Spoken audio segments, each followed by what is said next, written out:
Selamat malam, shalom. Saya boleh dengar suaranya sekali lagi, shalom. Saya seharian ini khotbah di Grand City. Dan saya lihat tadi banyak jiwa-jiwa yang hadir. Dan di sini pun saya lihat banyak jiwa-jiwa yang hadir. Saya percaya tahun 2020 ini akan berakhir dengan sebuah revival yang luar biasa. Boleh katakan amin? Boleh kasih tepuk tangan buat revival yang akan terjadi. Tepuk tangannya mantap saudara ya. Ibadah terakhir. Hari ini tadi kita udah dilayani jam 10, jam 12 oleh Bapak Pendeta Ishak Tulus. Dan tadi kita dilayani oleh Bapak Gembala kita yaitu Bapak Pendeta Samuel Gunawan. Dan ibadah terakhir ini saya diberi kesempatan oleh Tuhan untuk saya bisa menyampaikan firman Tuhan. Dan saya mau kita sama-sama buka Alkitab kita. Langsung kita kebuka di 1 Samuel pasalnya yang ketiga. Hari ini kita mau belajar dari seorang anak kecil kalau saya boleh katakan. Tetapi anak kecil ini saat dia dewasa menjadi seorang nabi yang sinonim dengan kerajaan. Yaitu dia yang mengurapi dua raja pertama di Israel. Sebelum nabi ini yang namanya bangsa Israel, rajanya itu Tuhan sendiri. Nah, tetapi karena kerasnya hati dari bangsa Israel, maka Tuhan menyuruh Nabi Samuel mengurapi raja yang pertama yaitu Raja Saul. Kita tahu ceritanya dari sekolah minggu dan pada akhirnya Tuhan mencopot Saul dari posisinya karena Tuhan tidak lagi berkenan kepada dia. Dan Tuhan memilih seseorang yang berkenan di hatinya yaitu seseorang yang kita kenal sebagai Raja siapa saudara? Raja Daud. Ya, dan kita mau belajar bagaimana pelayanan Samuel yang mengurapi raja yang kita semua kenal. Bagaimana pelayanannya mulai. Dan sebenarnya pelayanannya dimulai sangat dini ya. Bukan di usianya yang 30, bukan usia 40. Tetapi sejak usia yang sangat muda dia dipakai oleh Tuhan secara luar biasa. Kita buka 1 Samuel pasalnya yang ketiga, ayatnya yang pertama sampai ayatnya yang ke-10. Saya tidak lupa untuk menyapa teman-teman yang di rumah. Jangan khawatir saya gak lupa dengan saudara. Tadi sebelum naik ada yang dari Yokohama, Jepang. Wow, darah Yesus luar biasa ya. Welcome Japan. Arigatou gozaimasu ya. Atau Sushite. Oh, bukan ya, Sushite itu nama restoran saudara ya. Apa bahasa Jepangnya shalom. Yaudah shalom sama-sama ya. Kita baca sama-sama. Saya mau kita dengan keras ya supaya nggak ngantuk karena di luar udah mulai dingin, udah mulai hujan. Nah, itu adalah tanda-tanda dari banyak jemaat bisa mulai ngantuk ya. Karena itu baca dengan keras. Ayat 1 sampai ayat yang ke-10. 1, 2, 3. Samuel yang muda itu menjadi pelayan Tuhan di bawah pengawasan Eli. Pada masa itu firman Tuhan jarang dan penglihatan-penglihatan pun tidak sering. Ayat 2. Pada suatu hari Eli yang matanya mulai kabur dan tidak dapat melihat dengan baik sedang berbaring di tempat tidurnya. Lampu Allah, rumah Allah belum lagi padam dan Samuel telah tidur di dalam bait suci Tuhan, tempat tabut Allah. Ayat 4 apa? Lalu Tuhan memanggil Samuel, Samuel. Dan ia menjawab, ya Bapa. Lalu berlarilah ia kepada Eli. Serta katanya, ya Bapa, bukankah Bapa memanggil aku? Tetapi Eli berkata, aku, apa saudara? Tidak memanggil, tidurlah kembali. Lalu pergilah ia tidur. Ayat yang ke-6 dan Tuhan memanggil Samuel sekali lagi. Samuel pun, apa saudara? Bangun lalu pergi mendapatkan Eli serta berkata, ya Bapa, bukankah Bapa memanggil aku? Tapi Eli berkata, aku gak manggil anakku, tidurlah kembali. Samuel belum mengenal Tuhan. Firman Tuhan belum pernah dinyatakan kepadanya. Ayat 8 dan Tuhan memanggil Samuel sekali lagi untuk ketiga kalinya.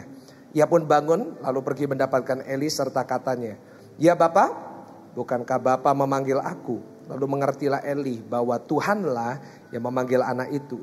9 sebab itu berkatalah Eli kepada Samuel, pergilah tidur dan apabila ia memanggil engkau, katakanlah, berbicaralah Tuhan, sebab hambamu ini mendengar. Maka apa saudara? Pergilah Samuel dan tidurlah ia di tempat tidurnya. Ayat 10 dengan keras sama-sama 1, 2, 3. Lalu datanglah Tuhan berdiri di sana dan memanggil seperti yang sudah apa? Samuel, Samuel. Dan Samuel menjawab, berbicaralah sebab hambamu ini. Saya mau kasih satu judul yang klise ya. Saya nggak tahu kenapa hari ini judul-judul khotbah saya nggak seperti biasanya. Kalau biasanya khotbah saya itu I'm not okay. Wah. Terus ada walk on water. Hari ini tadi di Grand City saya khotbahin satu judul khotbah yang klise. Yaitu iman yang besar gitu aja. Nah, itu kan klise banget punya iman yang besar. Nah, untuk malam hari ini saya mau kasih judul khotbah bisa ditampilin Ko Kevin, yaitu mendengar suara Tuhan. Boleh diulangi bersama dengan saya apa saudara? Mendengar? Yang di rumah tolong tulis sebanyak-banyaknya live chat mendengar suara Tuhan. Bukankah ini satu klise di gereja Pentakosta? Kita di gereja seringkali kita dengar, Bapak Ibu saya dengar suara Tuhan. Waduh, kadang-kadang kalau kita udah dengar, saya dengar suara Tuhan, merinding kita. Tuhan mau bicara. Tetapi tidak bisa dipungkiri seringkali ada orang-orang yang memakai kalimat ini untuk mendramatisir pelayanannya. Saya tidak memungkiri bahwa Tuhan masih berbicara dan Tuhan pernah bicara kepada saya, tapi not all the time. Ya, seringkali dalam beberapa occasion yang penting Tuhan berbicara kepada saya dengan jelas, dengan audible. Pada saat kita membangun tempat ini dan kita lagi milih speaker yang kita pakai hari ini, ya pada saat itu saya ditawarin 3 opsi. Yang pertama merek Cina, yang kedua merek Meksiko, yang satu merek Prancis. Tentunya harganya juga beda, saudara. Saudara lihat ruangan ini nggak simetris karena itu butuh speaker yang bisa handle itu dengan baik. Saya konsultasi dengan beberapa orang dan ada beberapa bilang, ngapain ya mahal-mahal? Wong jemaat datang juga gak bisa bedain yang Prancis sama yang Cina. Saudara pernah masuk ruangan terus saudara dengar, oh ini Cina ini. Pernah? Nggak pernah. Dan oh ya bener juga ya. Ngapain mahal-mahal kan jemaat 90% gak ngerti kecuali orang-orang yang suka sound dan memperhatikan itu. Tapi saya dengar suara Tuhan dengan jelas hari itu. Saya bilang, oke. Gak ada yang tahu aja kok. Ngapain beli yang mahal-mahal. Tapi Tuhan tiba-tiba dengan jelas di mobil kasih tahu saya. Tapi aku tahu. Waduh saya merinding saudara. Dan akhirnya saya gak berani. Akhirnya hari ini kita pakai yang Perancis. Dan Tuhan menyediakan. Boleh kasih tepuk tangan yang paling meriah buat Tuhan. Itu satu contoh aja. Yaitu suara Tuhan yang audible. Tetapi 90% of the time. 90% dari kita dan dari setiap waktu kita nggak bisa dengar suara Tuhan kayak gitu. Ya setuju? Ya kita nggak bisa sepanjang hari terus kita ngobrol dengan Tuhan. Ya sebenarnya Tuhan udah kasih Alkitab, tapi dalam instansi-instansi tertentu Tuhan akan tetap bicara lewat audible. Nah lalu untuk mendengar suara Tuhan itu seperti apa? Nah kita hari ini mau menggali dan kita mau dengan jelas membahas tentang sebenarnya dengar suara Tuhan itu kayak gimana. Dan apakah Tuhan masih bisa bicara kepada saudara hari ini? Dan bagaimana caranya kita bisa mendengar suara Tuhan? Karena saudara saya mau sampaikan bahwa untuk kita bisa mendengar suara Tuhan itu adalah sebuah anugerah. Setiap keputusan-keputusan yang akan kita buat, ya, berbagai macam pergumulan yang kita miliki bisa diselesaikan kalau kita bisa peka dengan suara Tuhan. Baik saudara para businessman, baik saudara yang bekerja di marketplace, akan sangat beneficial kalau saudara dan saya bisa mendengar suaranya. Dan saya berharap setiap kita dikaruniai oleh Tuhan karunia ini. Karena saya percaya kalau kita menuruti apa yang Tuhan mau, maka di situ kita bisa melihat bahwa Tuhan akan menuntun kita ke jalan yang lebih baik. Sama-sama katakan lebih baik. Dan mari kita belajar sama-sama dari Samuel. Tadi kita udah belajar bahwa Samuel belum mengenal Tuhan. Samuel belum pernah baca Alkitab. Dan Tuhan berbicara kepada dia. Masih muda banget.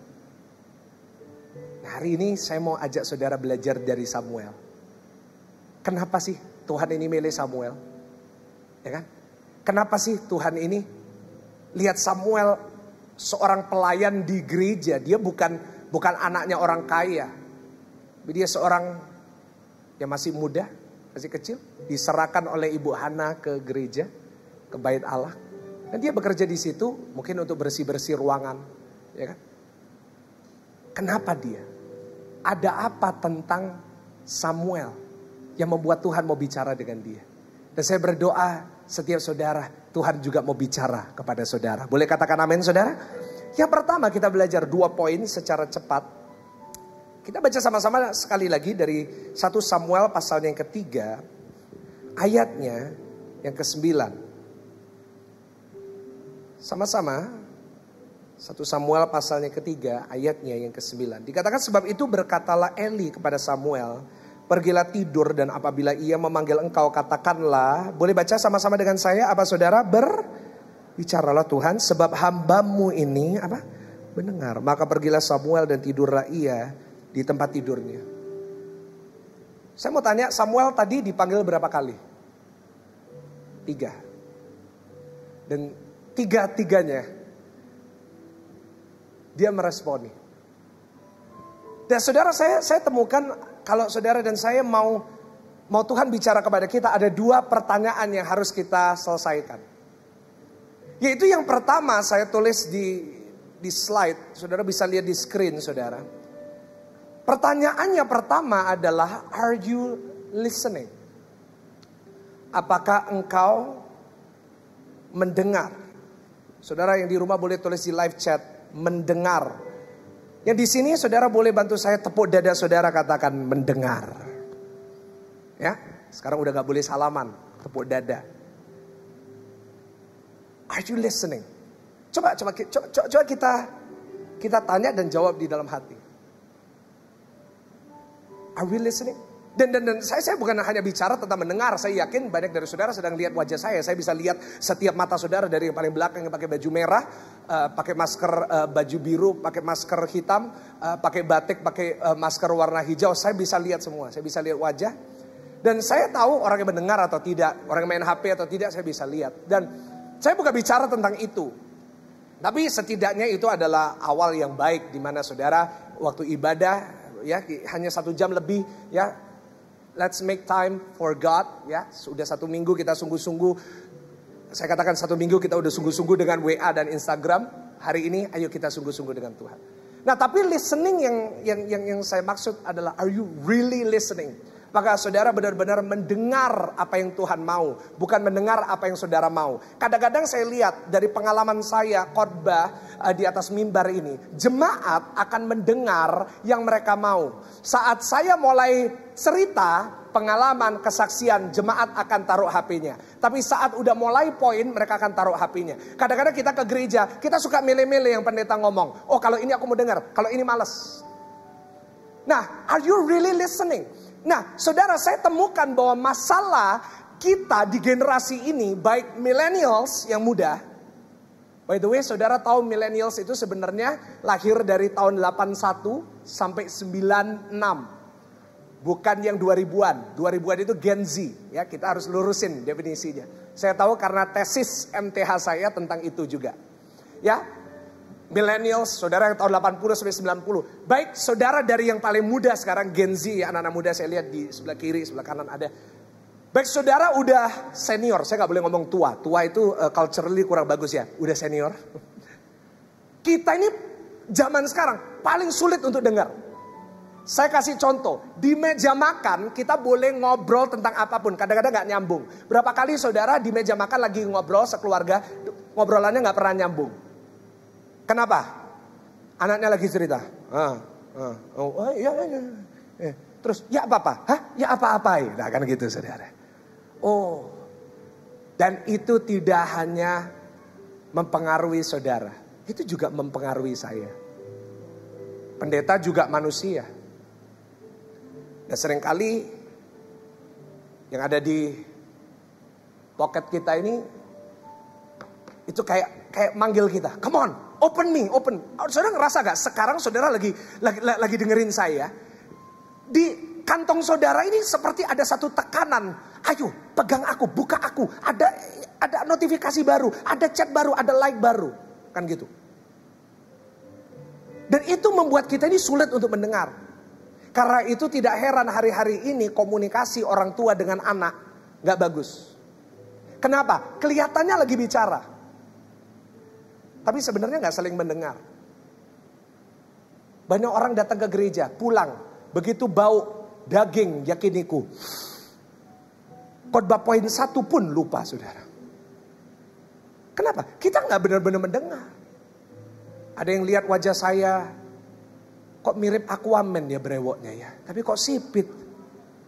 Kan gitu. Ada. Ini kapan dicukur brengosnya ya.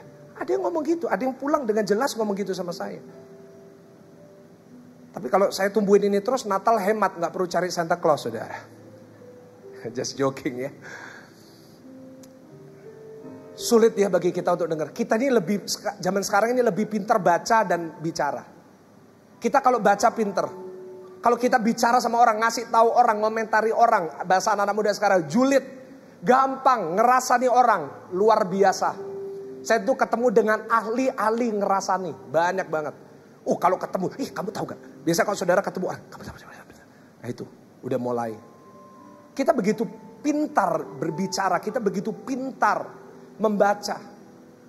Tapi kita sangat-sangat jelek dalam mendengar. Padahal Yakobus 1 ayat yang ke-19. Gak usah dibuka, nanti saudara boleh baca di rumah. Firman Tuhan mengajarkan kita, be slow to speak and quick to listen. Jangan cepat-cepat bicara, tapi lebih cepatlah mendengar. Kenapa? Karena saat kita mendengar ada banyak hal yang kita bisa dapatkan daripada saat kita bicara.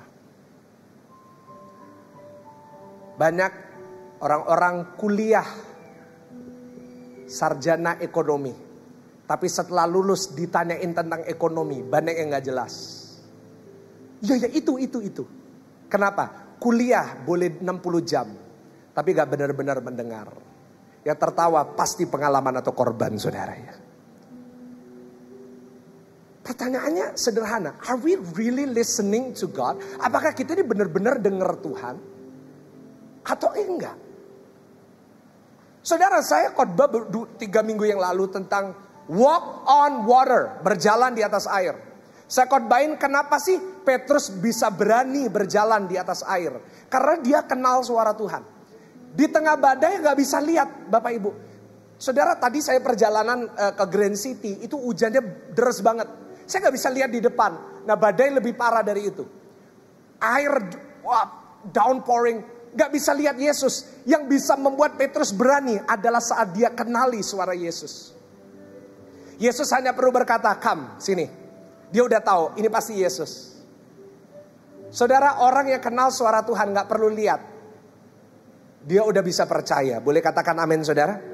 Orang kalau udah kenal, gak perlu dengar, gak perlu lihat, dengar aja udah cukup. Saya kasih contoh beberapa minggu yang lalu. Papa saya, dulu waktu saya belum menikah, kalau di rumah, papa saya itu paling hafal cara saya dan adik-adik saya jalan. Saya gak perlu teriak, papa saya udah tahu, ini Michael pasti. Pernah saya satu kali turun dari tangga, tiba-tiba papa saya langsung ngomong, Michael ya? Saya bilang, masa Roh Kudus yang kasih tahu? Ya kan? Terus Andrew turun, dia udah tahu. Saya tanya, papa kok tahu? Dari cara jalannya. Kalau saya orangnya cepat, saudara kelihatan dengan cara saya bicara, dengan cara saya ngelakuin semua, cepat. Jadi kalau saya turun, kalau pakai sandal lurus, plak gitu pasti.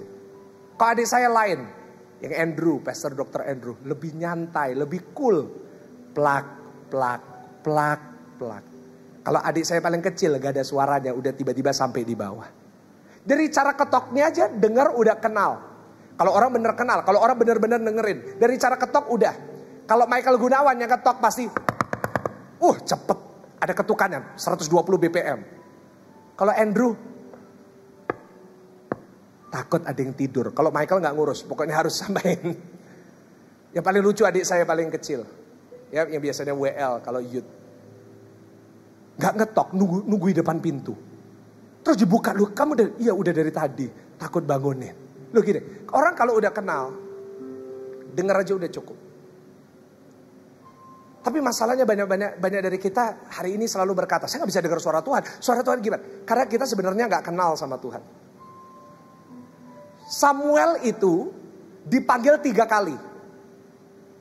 3 kali dia lari ke kamarnya Imam Eli. Ya kan? Coba. Pernahkah saudara mikirin gini ya? Samuel belum pernah kenal Tuhan, belum pernah baca Alkitab. Tapi saat Tuhan bicara dia bisa dengar. Kan itu aneh kan? Dan dia larinya ke kamarnya Imam Eli. Banyak dari kita juga gitu. Kita gak pernah dengar suara Tuhan. Apakah suara Tuhan itu suaranya rendah? Saudara. Atau nyempreng? Saudara. We don't know, saudara gak tahu. Nah tapi, ini rahasia yang saya dapatkan. Samuel dengar suara Tuhan kok bisa ke kamarnya Imam Eli ya? Ini rahasianya. Saudara, waktu dia dengar suara Tuhan, dia ke kamarnya Imam Eli. Rahasianya adalah gini. Bagi saudara yang hari ini tidak bisa mendengar suara Tuhan, ada rahasianya. Rahasianya adalah kadang-kadang, seringkali, suara Tuhan itu akan muncul dalam hidup saudara. Dalam bentuk suara yang sering kita dengar setiap hari. Saya tulis di sini, saudara boleh screenshot, saudara boleh foto, boleh catat. Rahasianya dari suara Tuhan adalah gini. Seringkali suara Tuhan itu muncul dalam bentuk dari satu suara yang sering kita dengarkan setiap hari. Bagi Samuel, suara Tuhan itu dalam bentuk suaranya siapa tadi saudara? Imam Eli. Saat dia dengar Samuel, dia ke Imam Eli. Ngapain ke Imam Eli? Karena dalam Tuhan bicaranya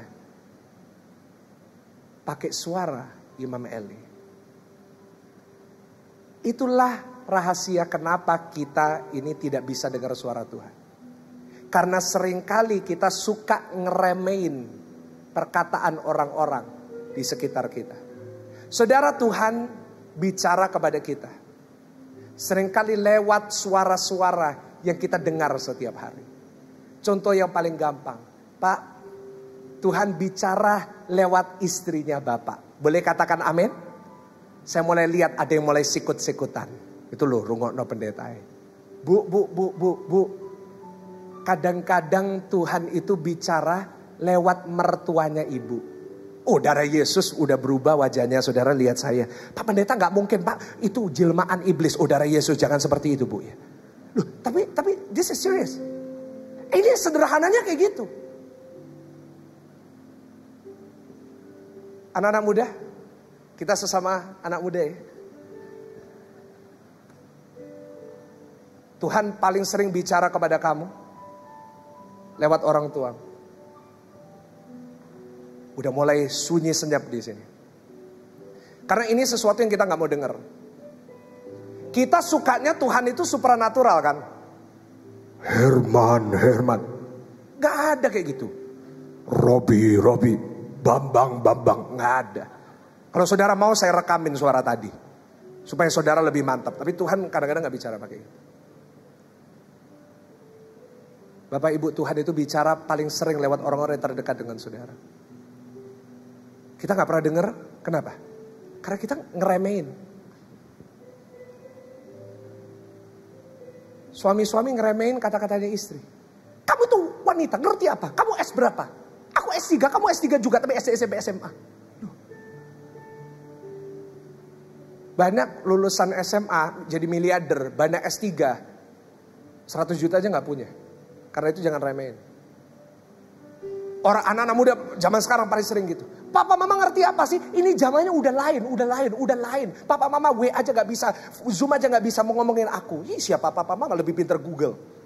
Tapi saya mau ingetin anak-anak muda, kadang-kadang ada banyak hal yang Google gak bisa jawab. Dan Tuhan akan pakai orang-orang yang terdekat dengan kita untuk berbicara kepada kita. Pertanyaannya sederhana, are you listening? Apakah Bapak Ibu hari ini mendengar? Saudara, untuk kita bisa mendengar suara Tuhan, kita perlu jadi orang-orang yang peka. Peka dengan apa? Mungkin saudara bertanya, Pak Pendeta, apakah setiap perkataan dari istri, dari anak, dari orang tua itu dari Tuhan? Belum tentu. Ada yang muncul dari keegoisan, ada yang muncul dari hawa nafsunya.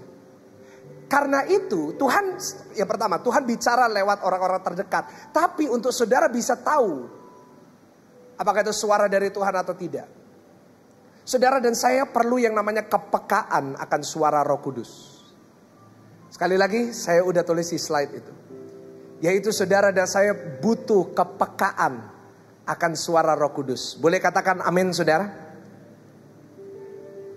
Saudara, hari ini kalau peka dengan suaranya Roh Kudus, saya percaya, saya yakin Roh Kudus akan menuntun saudara, akan membimbing saudara, dan akan membuat saudara mempunyai roh yang bisa membedakan. Dan saudara, bagaimana saudara dan saya bisa peka akan suara Tuhan? Sederhana sekali, ada 3 poin. Yang pertama, banyak bergaul sama Tuhan. Boleh sama-sama katakan bergaul. Boleh tepuk dadanya katakan bergaul. Ya, banyak bergaul sama Tuhan. Saudara, mari kita kasih waktu buat Tuhan. Saya selalu katakan, make time for God. Setiap hari. Terutama dalam memasuki tahun baru, kita butuh apa yang Tuhan mau sampaikan kepada kita. Bagaimana kita bisa peka dengan apa yang Tuhan mau. Yaitu saudara dan saya harus banyak bergaul dengan Roh Kudus. Pertanyaan saya, apakah kita bergaul dengan Roh Kudus? Atau kita lebih banyak bergaul dengan Netflix? Apakah kita lebih banyak bergaul dengan Lee Min Ho? Apakah kita lebih banyak bergaul dengan dunia maya atau dengan Roh Kudus? Saya gak bisa stress this enough. Karena statistik menunjukkan, saya pernah membaca satu research yang official. Masa-masa pandemi ini membuat orang semakin jauh dengan Tuhan. Sebelum pandemi banyak orang dekat sama Tuhan, kenapa? Karena mereka gak punya banyak waktu, mereka bikin waktu buat Tuhan. Di masa-masa pandemi, di masa-masa kita PSBB, kita itu begitu banyak waktu, sampai kadang-kadang kita itu lupa cara manage waktu dengan baik. Kadang-kadang kita kalau udah nonton, selalu pencet next episode. Lupa pendeta kok tahu, saya juga punya Netflix. Kita selalu, sampai kita lupa, udah jam 2. Oh ya udahlah. Dan apalagi sekarang, masa-masa pandemi, masa-masa seperti di Surabaya ini, seperti corona udah gak ada ya saudara ya. Kita lihat kemana-mana itu udah mulai rame. Statistik juga menunjukkan, saya suka memperhatikan. Ibadah live di mana-mana, dimanapun menurun. Kenapa? Pada nge-mall, pada jalan-jalan. Saya mau ingatkan kepada saudara, terutama saat kita ini 40 hari lagi kita memasuki tahun baru. Gak kerasa ya, udah 40 hari lagi. Banyak bergaul dengan Roh Kudus. Saudara mau tahu direction mana tahun depan? Saudara mau tahu langkah apa yang saudara harus siapkan untuk tahun depan? Akhir tahun 40 hari ini. Ayo kita banyak bergaul dengan Roh Kudus. Karena Roh Kudus akan memberikan saudara wejangan-wejangan. Roh Kudus akan memberikan saudara sense of direction. Roh Kudus akan memberikan saudara hikmat. Gimana saudara ini tahun depan bisa memiliki pekerjaan yang lebih baik. Bagaimana saudara bisa jadi suami yang lebih baik. Saudara butuh bergaul dengan Roh Kudus. Dan bergaul dengan Roh Kudus bukan berarti seminggu sekali. Bukan berarti hari Minggu aja saudara di gereja saudara udah bergaul. Ini bukan bergaul. Ini saudara hadir di bait Allah, saudara menyembah bersama dengan teman seiman. Bergaul itu hari Senin sampai hari Sabtu. Bergaul dengan Roh Kudus bisa saat saudara mengikuti penyembahan bersama. Bisa saat saudara lagi di mobil dalam perjalanan kerja, saudara bicara dengan Tuhan. Saya kadang-kadang mendapatkan khotbah, banyak dari khotbah saya waktu saya lagi nyetir. Tiba-tiba Tuhan bicara, ngobrol dengan Tuhan. Jangan di mobil dengerin dangdut. Gak apa-apa, boleh gak apa-apa, no problem ya. Saudara mau dengerin dangdut, pop, jazz, saudara boleh denger. Tapi make time. Ngobrol dengan dia, tanya apa yang dia mau. Dan saudara yang kedua, bagaimana kita bisa peka akan suara Tuhan. Kita harus belajar. Sama-sama katakan belajar. Harus belajar. Untuk kita bisa peka harus banyak belajar. Saya kasih contoh yang paling sederhana. Saat kita main musik, saat saya dulu pemain keyboard di gereja. Bagaimana saya bisa peka dengan ini kunci apa, mau masuk kemana, mau apa. Saat saya banyak belajar. Saat saudara banyak belajar firman, saudara akan tahu yang mana yang dari Tuhan dan yang mana yang tidak. Dan saat saudara bergaul dengan Roh Kudus, itu poin pertama. Dan saudara belajar, Roh Kudus yang memampukan saudara untuk bisa belajar dengan baik. Karena saat saudara baca Alkitab kadang-kadang kita nggak ngerti. Tapi kalau saudara bergaul dengan Roh Kudus akan memberikan hikmat kepada kita. Dan yang ketiga yang paling terakhir, bagaimana kita bisa jadi orang yang peka. Belajar untuk berserah sama Roh Kudus. Ini simple tapi tidak mudah. Ini adalah simple tetapi membutuhkan satu komitmen. Dan saya berdoa hari ini setiap Bapak Ibu Saudara yang hadir di ruangan ini. Mari kita belajar untuk lebih banyak mendengar apa yang Tuhan mau. Dan saya percaya kalau kita banyak mendengar Roh Kudus, kita banyak mendengar, banyak belajar apa yang Tuhan mau, maka kita akan tahu tahun depan kita perlu ngapain. Kita akan diberi hikmat dan orang yang berhikmat apapun yang dilakukan akan dibuat Tuhan berhasil. Boleh kasih tepuk tangan yang paling meriah. Pertanyaan pertama harus saudara jawab. Are you listening? Hari ini belajar untuk lebih banyak mendengar. Saat saudara lebih banyak mendengar, saya percaya di situ saudara akan diberikan kekuatan baru. Yang kedua, kita baca 1 Samuel 3 ayat yang ke-10. 1 Samuel pasalnya yang ketiga ayatnya yang ke-10. Lalu datanglah Tuhan berdiri di sana dan memanggil seperti yang sudah-sudah. Samuel, Samuel, dan Samuel menjawab. Sama-sama katakan apa saudara? Berbicaralah apa? Sebab. Saudara, yang kedua pertanyaan yang harus kita jawab. Untuk kita bisa mendengar apa yang Tuhan mau. Untuk kita bisa mengenali apa yang Tuhan inginkan dalam kehidupan kita. Pertanyaan yang kedua yang paling sederhana adalah, are you available? Sekali lagi saya ulangi. Are you, apa Bapak Ibu Saudara? Saudara boleh tulis di live chat di rumah. I am available. Saudara saya gak tahu kalau saudara masih ingat sama MSN Messenger. Saudara ingat MSN Messenger? Kalau saudara gini kelihatan usianya saudara. Oh ya. So bukan Gen Z lagi, rasanya juga bukan millennials mungkin ya. 80s to 90s.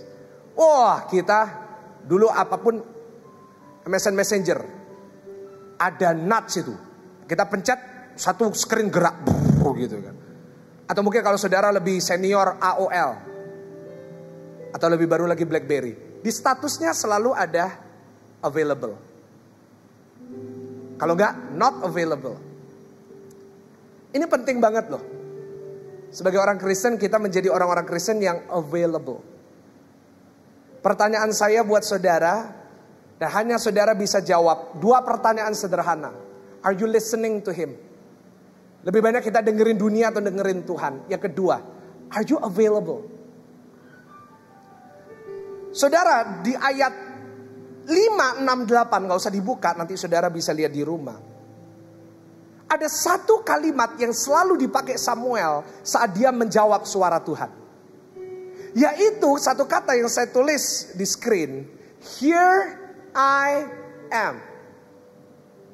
Saat Samuel meresponi suara Tuhan. Tadi saudara berkata, Pak saya udah dengar Pak. Pak saya udah belajar Pak. Sekarang next step. Are you available? Jawablah, here I am. Sulit banget loh untuk kita available buat Tuhan. Kita punya 24 jam. Doa 1 hari, 1 jam. Doa 1 hari, 1 jam. Saudara, itu sebenarnya hanya 2,4%. Cuma sebagian persen aja. Very small percentage of our day.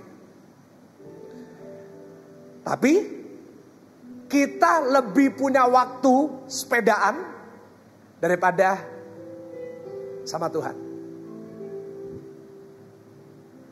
Kalau sepedaan 3 jam gak kerasa ya Pak. Apalagi kalau di peleton. Waduh enak kan. Apalagi kalau di paling belakang. Oh itu gak kerasa anginnya. Paling kasihan yang paling depan. Saya berhikmat, saya selalu paling belakang. Nah, sampai mana tadi? Oh iya, kalau sepedaan gak kerasa ya. Wah, kita itu kayak bangga banget. Kita posting Strava kita. Pak Pendeta kok tahu? Saya pendeta juga manusia kan. Saya juga sepeda. Strava kita posting 70 km, 3 jam. Average speed 27, 30, 35, 50. We're so available untuk sepedaan. Ibu-ibu, we're so available untuk kongko-kongko. But why are we not available for God? Kenapa kita gak tersedia buat Tuhan? Saudara, saya rasa hari-hari ini banyak Yunus. Maksudnya apa? Banyak orang-orang yang lari dari Tuhan. Karena they're not available to God. Kenapa? They won't make the time and priority for Jesus. Contoh paling gampang, kenapa sih Tuhan bicaranya kepada Samuel dan bukan kepada anaknya Imam Eli? Itu kan lucu saudara ya. Tuhan bicaranya justru sama pembantunya gereja, bukan sama anaknya imamnya. Kenapa? Karena Hofni dan Pinehas, anaknya Samuel, anaknya Imam Eli, mereka gak available ke Tuhan. Mereka gak available for God. Alkitab mencatat, Hofni dan Pinehas kerjaannya cuma nerima korban. Dan cuma mengambil lemak dari korban bakaran. Dan mereka memakan. Hofni dan Pinehas gak pernah mau dengerin papanya. Kerjaan mereka untuk hidup hanya untuk menyenangkan dan memuaskan hawa nafsu. Tapi Samuel adalah contoh dari seseorang yang available. He was available. Saya kasih contoh ayatnya yang keempat. Ayatnya yang ketiga. 1 Samuel pasalnya yang ketiga. Ayatnya yang ketiga. Bisa ditampilkan 1 Samuel pasalnya yang ketiga. Di ayatnya yang ketiga. Dikatakan seperti ini. Lampu rumah Allah belum lagi padam. Samuel telah tidur di dalam bait suci Tuhan, tempat tabut Allah. Sekali lagi saya ulangi. Lampu rumah Allah belum lagi padam. Samuel telah tidur di dalam bait suci Tuhan, tempat tabut Allah. Saya boleh tanya kepada saudara sambil saudara baca ini. Samuel kira-kira punya kamar enggak? Oh, saudara punya pembantu aja punya kamar. Gak mungkin pembantu saudara suruh tidur di teras kan? Samuel punya kamar, tapi di sini ditulis Samuel lagi di mana? Kenapa? Kalau kita nggak teliti bacanya, kadang-kadang kita tuh bisa miss. Tapi kalau kita baca satu-satu, kita pelajari konteks dan lain, kita bisa lihat ada satu maksud Tuhan di situ. Saudara, ayat ini menunjukkan bahwa Samuel di sini sedang melakukan tugasnya Hofni dan Pinehas dan Eli. Saudara, menurut kitab imamat, tugasnya seorang imam, ya seperti Hofni dan Pinehas dan Eli, tugasnya adalah untuk memastikan lampu di rumah Allah itu tidak mati. Ingat, zaman itu belum ada PLN, belum ada light bulb. Zaman itu supaya ada lampu dibutuhkan yang namanya apa? Lilin. Dan saudara tahu kalau saudara dulu sering kena lampu mati, lilin itu kalau udah lama harus diapain? Diganti. Nah, jadi tugasnya imam pada saat itu tinggal di bait Allah, sepanjang malam dia harus pastiin lilinnya ini harus tetap nyala. Ini konteksnya. Jadi imam itu harus duduk nungguin, kerjaannya dia bergaul sama Tuhan, dia doa, dia baca Taurat. Dan kalau yang namanya lilinnya ini udah mau habis, dia harus ganti. Tugasnya imam. Tapi pada saat itu Imam Eli, Hofni, Pinehas, keluarganya yang semestinya imam, kerjaannya tidur. Sampai dikatakan mereka jadi overweight. Obesitas bukan masalah 21st century, zamannya Samuel udah ada. Imam Eli, Hofni, Pinehas, mereka lebih suka tidur. Mereka suruh Samuel, Sam, kamu yang jaga ya. Satu hal tentang Samuel, dia gak punya keahlian. Dia gak punya apa, dia gak punya potensi, gak punya masa depan. Dia diserahkan di gereja. Tapi yang membuat Tuhan bisa mengangkat hidupnya adalah karena dia tersedia buat Tuhan. He was available to God. Mungkin hari ini saudara berkata, Pak, saya gak punya pendidikan yang bagus. Pak, saya gak punya warisan dari orang tua yang banyak. Saya gak punya potensi. Tapi hari ini saat saudara become available to Him, saat saudara menyerahkan hidup saudara kepada Tuhan, maka saya yakin dan percaya Tuhan bisa mengangkat hidup saudara. Boleh kasih tepuk tangan yang paling meriah, tepuk tangan yang paling dahsyat.